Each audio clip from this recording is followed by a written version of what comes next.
तो अगेन स्वागत है एक बार फिर आप सभी का अपने चैनल सुबह हमारे चैनल। दोस्तों बात करेंगे महत्वपूर्ण अपडेट, और अपडेट होगी उत्तराखंड में जो आर्थिक रूप से कमज़ोर यानी कि ईडब्ल्यूएस से उन सभी बच्चों के संदर्भ में जिनका अभी तक ईडब्ल्यूएस सर्टिफिकेट या तो बन नहीं पाया या किसी कारणवश उनका अपडेट नहीं हो पाया। ठीक है, क्योंकि आप सभी जानते हैं कि कोरोना काल चलता रहा, जिस वजह से कुछ बच्चों के अपडेट नहीं हो पाए। आप सभी जानते हैं कि डिपार्टमेंट सारे बनते, तहसील हुआ या आपके जितने भी डिपार्टमेंट्स की ज़रूरत पड़ती है ईडब्ल्यूएस सर्टिफिकेट बनवाने में, तो संदर्भ में आयोग को ज्ञापन सौंप दिया गया है। ठीक है, जिसमें कि उत्तराखंड बेरोजगार संगठन, साथ में आपका आर्थिक रूप से जो कमजोर के संबंध में जो एक संगठन बना हुआ है, उन दोनों ने मिलकर एक पत्र भेजा है, एक ज्ञापन दिया है युग SSC को। तो देखते हैं क्या कुछ वीडियो है, क्या कुछ पूरा मामला है इस वीडियो के साथ। ठीक है, वीडियो आपको शेयर करनी है क्योंकि जितनी भी अपडेट्स होती है आपको उत्तराखंड में कंपटीशन संबंधित सबसे पहले आपको प्रोवाइड करा दी जाती है। ठीक है, तो कनिष्ठ सहायक पदों में आर्थिक रूप से कमजोर विद्यार्थियों को 10% जो उनका आरक्षण है उसे प्रदान करने के विषय में ये ज्ञापन दिया गया है। उत्तराखंड जो आपका अधीनस्थ चयन आयोग है यानी कि युग SSC है, उसे ये पत्र दिया गया है, यानी कि ज्ञापन दिया। लिखा है कि जैसा आप सभी को पता है कि 2020 में 746 जो कनिष्ठ सहायक के पद आए थे, उसमें जो आर्थिक रूप से कमजोर थे ईडब्ल्यूएस वाले, उनके किसी प्रकार से जो डॉक्यूमेंट्स है वो आपके नहीं बन पाए। ठीक है, और उस चीज़ में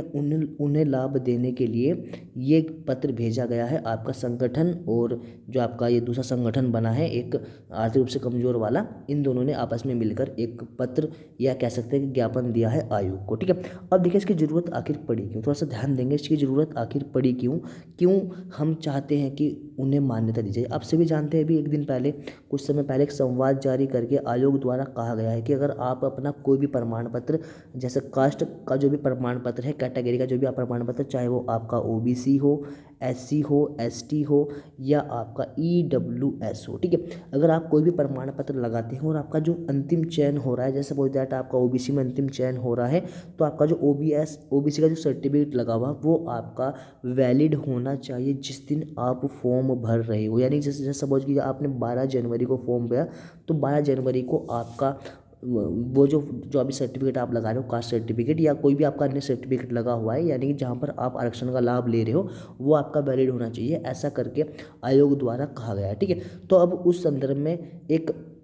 ज्ञापन दिया गया ताकि जिन बच्चों ने वहाँ पर यस किया हुआ है, जैसे सपोज कीजिए अभी कोरोना काल चल रहा है, मेरा अभी वैलिड नहीं है या कह सकता हूँ मेरा अनवैलिड है या किस तरह से बन नहीं पाया, और मैंने वहाँ पर EWS, वहाँ पर मैंने EWS आपका राइट क्लिक कर दिया है, मेरे पास मैंने वहाँ पर वरीयता आपकी फिल कर दी और मेरे पास अभी तक नहीं है, तो उस संदर्भ में उन्हें हम कहना चाहते हैं कि आप हमें एक कुछ विशेष छूट दें या आप हमें कुछ जो निर्धारित समय की छूट दे दें कि आपका अगर इसके बाद भी अगर आपका वैलिड हो तो हम आपका अप्रूवल दे देंगे। ठीक है, चलिए थोड़ा सा समझते हैं कि क्या कुछ इस में निष्कर्ष निकल रहा है, क्यों जरूरी है आगे। देखो सपोज कीजिए कोरोना चला आपका, आप सभी जानते हैं मार्च में, ठीक है, मार्च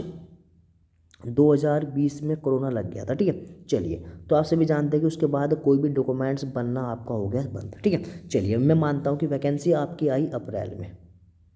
ठीक है, चलिए अब कुछ बच्चे ऐसे होंगे जिनका मार्च 2000 अप्रैल में अपडेट ले रहा होगा EWS,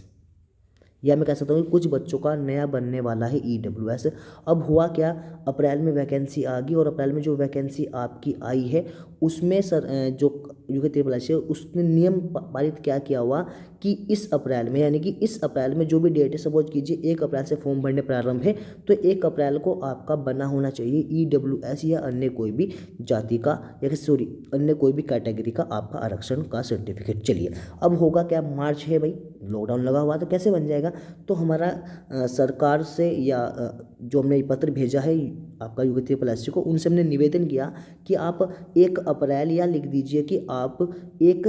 जो भी एक डेट है इस अप्रैल के बाद, सपोज दैट हमने लिख दिया कि मार्च, या आप पूरा 2020 के बाद, पूरा 2020 के बाद, यानी कि 1 जनवरी 2021 को हमारा बना होना चाहिए। इस प्रकार का एक सुविधा मुहैया कराए ताकि जो बच्चों के पास EWS सर्टिफिकेट उस समय नहीं बन पाया था कोरोना काल में, उन्होंने बाद में बनवाया, उन्हें भी इसका लाभ प्राप्त हो सके। ठीक है, ऐसा करके इसमें आपका बताया गया है और काफ़ी लंबा ये मैं कहूँगा कि 2-3 पेज का है। बाकी इसमें आपका हमारे अध्यक्ष बॉबी परमार जी और जो आपके आर्थिक एवं कमज़ोर वर्ग के जो आपके वर्ग का जो अतिथिगण है वो उन सभी को इसमें बताया गया है। साथ में मैं कहना चाहूँगा कि महत्वपूर्ण है ये पत्र, क्योंकि होना चाहिए ऐसा ताकि जो बच्चे आर्थिक रूप से कमज़ोर हैं उन्हें 10% का आर्थिक का जो आरक्षण है उसका लाभ मिल सके और वे इसका बेनिफिट उठा सके। ठीक है, साथ में मैं आपको कहना चाहता हूँ कि ये थोड़ा सा आपको शेयर भी करना है ताकि एक मुहिम चल सके। और जैसा ज्ञापन उत्तराखंड बेरोजगार संगठन की ओर से दिया गया, हालांकि हम तो लगातार आपके लिए कार्य कर रहे हैं, जैसा उत्तराखंड बेरोजगार संगठन की ओर से ये एक ज्ञापन दिया गया है, ऐसा सभी बच्चे एक ज्ञापन बना के दे ताकि उन बच्चों को, ये देखिए स्पेशली EWS के लिए नहीं है, ये सभी के लिए है। आपका OBC हो, कोई भी हो, अगर प्रमाण पत्र आपका वैलिड नहीं था उस समय तो आप ओबियसली बात है आप बाहर निकल जाओगे, लेकिन इस पर अगर आपने अभी ध्यान दे दिया तो ये एक अच्छी मुहिम चल सकती है। आई होप आपको वीडियो समझ में आई होगी। मैंने बिल्कुल ईजिली भाषा में आपको समझाने की कोशिश की है, लेकिन आप शेयर करते हो तो ज़्यादा अच्छा लगेगा। ठीक है, क्योंकि जो हमारे द्वारा की गई मेहनत होती है वो थोड़ा सा लगती है कि वाकई में सफल हो रही है। ठीक है, मिलते हैं आपको जल्दी एक नई वीडियो के साथ, तब तक के लिए बने रहिए। Thanks for watching and see you next time.